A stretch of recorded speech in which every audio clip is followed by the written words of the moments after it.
Indian officials have said that there are other countries that are buying Russian oil. It's okay. Like China, for instance, It's buying okay. more. Yeah. Why are you singling India out? From Alaska to Washington, D.C., Donald Trump has been making the most noise about ending the Russia-Ukraine war. Trump's key advisor, Peter Navarro, calls it Narendra Modi's war, saying India is fueling Russia's war chest by buying oil from Moscow. Prior to the Russian invasion of Ukraine in February of 2022, you know how much oil India bought from Russia? Just about zip, pretty close to zero, Dave. And then when Russia invades, they got to figure out a way to backdoor it. So India quickly transformed itself into basically a Kremlin laundromat for their oil. But Narendra Modi has spoken twice to both Vladimir Putin and Zelenskyy last month. Modi spoke to Zelenskyy before meeting Putin at the SCO Meet in China and has carried a signal to Putin. So will Modi and not Trump bring an end to the Russia-Ukraine war? Far from fueling it, Modi's efforts may finally end the war.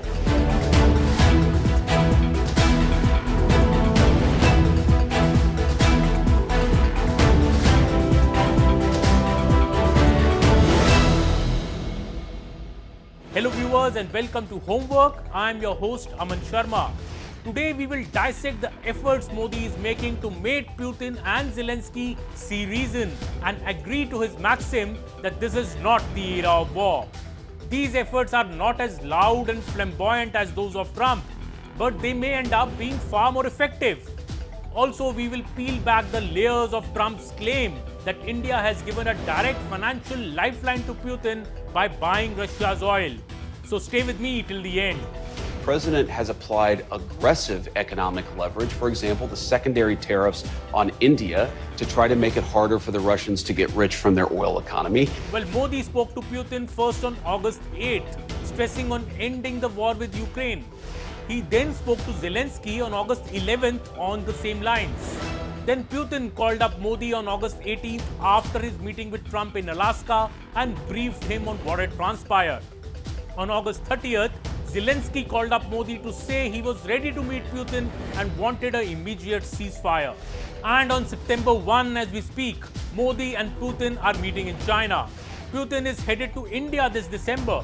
There is no doubt Modi is trying for peace and not for a Nobel Peace Prize as Donald Trump wants. Now let's dissect the Trump administration's bizarre claims against India. They send us their goods here. We can't send them theirs. We pay them a bunch of money. They use it to buy Russian oil. Then the Russians, what do? They use it to fuel their war machine, kill a bunch more Ukrainians.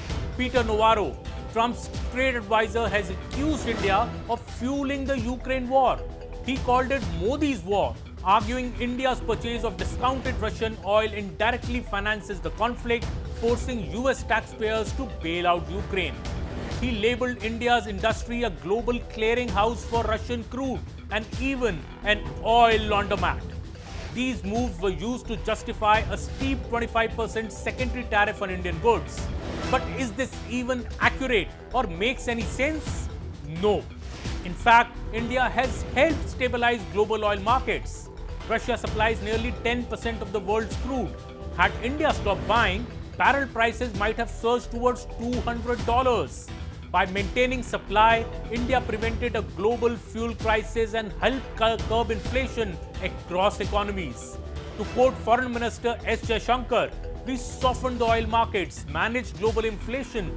I'm waiting for the thank you. In fact, India has emerged as Ukraine's largest diesel supplier in July 2025. India's exports made up 15.5% of Ukraine's total diesel imports, up sharply from just 1.9% in July 2024. So by Trump's logic, is India funding Ukraine now for the war? It is simply bizarre.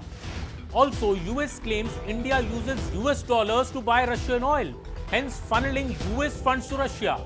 False again.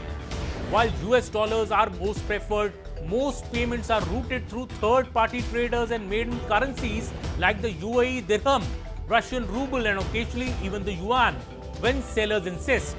Some Russian-linked banks have even requested yuan, but India resists this and continues using hard currencies. Then, is India dealing in black market oil? Well, not at all. Russian oil isn't heavily sanctioned like Iranian or Venezuelan supplies. It's sold under G7-led price cap mechanisms to prevent price gouging. As long as buyers comply, trade remains legal. Did India suddenly ramp up imports to profiteer? No. India even slashed fuel prices for its population even when crude peaked at $137 per barrel back in March 2022. State-run firms have absorbed rupees 21,000 crores in losses. Export taxes and mandatory domestic suppliers rules were implemented to curb profiteering. All this rock-bottom pricing helped suppress global inflation, did not allow profiteering. Is India acting as a laundering hub for Russian oil? Certainly not. India is the world's fourth largest refining hub with 23 refineries. Exporting petrol, diesel and jet fuel has always been part of its industrial ecosystem. European countries, after banning Russian oil, began sourcing Indian fuels to fill shortages. That is resilience, not laundering.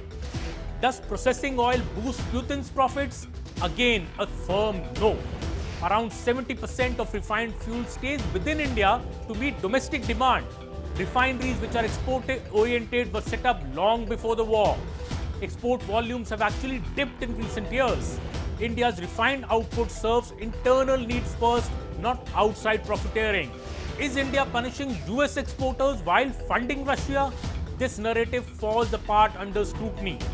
The US has far larger trade deficits with China, the European Union or Mexico. Despite the controversial 50% tariffs, India still imports high-value US goods, LNG, aircraft, defense tech, semiconductors. In August 2025, India ramped up US crude purchases thanks to favorable pricing, narrowing its deficit, not abandoning American goods. Is India freeloading on US defense support? No. India co-produces jet engines with GE, buys MQ-9 drones, and deepens strategic ties via Quad and Indo-Pacific collaborations. India is the only major power actively countering Chinese influence in Asia, which is a direct strategic advantage for US interests. Should peace in Ukraine run through New Delhi? Well, scapegoating India won't bring peace. New Delhi has consistently called for diplomacy and respect for international frameworks at the UN. Meanwhile, other Western nations still source Russian gas or uranium. India's approach has been measured, lawful and stabilizing, not destabilizing. So what's the truth? Well, India did not bankroll Russia. It helped stabilize global markets, kept fuel affordable and curbed inflation globally. Many accusations seem politically motivated rather than fact-based. Here are the facts on what India does. Legal, price-capped imports, mostly domestic use of refined fuel, no US dollars funneled to Russia, India's support to its citizens, not investors. Strategic cooperation with the US continues. The US, in fact, has spent over $134 billion on aiding Ukraine militarily, but punishes India for legal oil imports, while itself continues trading Russian uranium and fertilizers. China and Turkey also buy bulk Russian oil, yet only India is facing 50% tariffs. It simply doesn't add up. So did India keep Putin afloat? No. Did it act within global norms and help stabilize energy markets? Yes. Partisan rhetoric shouldn't cloud the facts. If anything, we need more balanced, fact-based geopolitics, not selective outrage. But Trump's style of politics is exactly selective outrage, which has thrown the US-India strategic relationship under the bus. Trump is also not coming to India for the Quad summit later this year, given how the relations have dipped. Trump thinks he will bully India and stop its growth with 50% tariffs. But India has reported a 7.8% phenomenal growth in the last quarter, the fastest in the world. By meeting the Chinese President Xi Jinping and Russian President Putin at the SCO Summit, Modi is showing how he can strengthen a new multi-aligned axis to counter the US. Thank you for joining me on this episode of Homework. I will be back next week.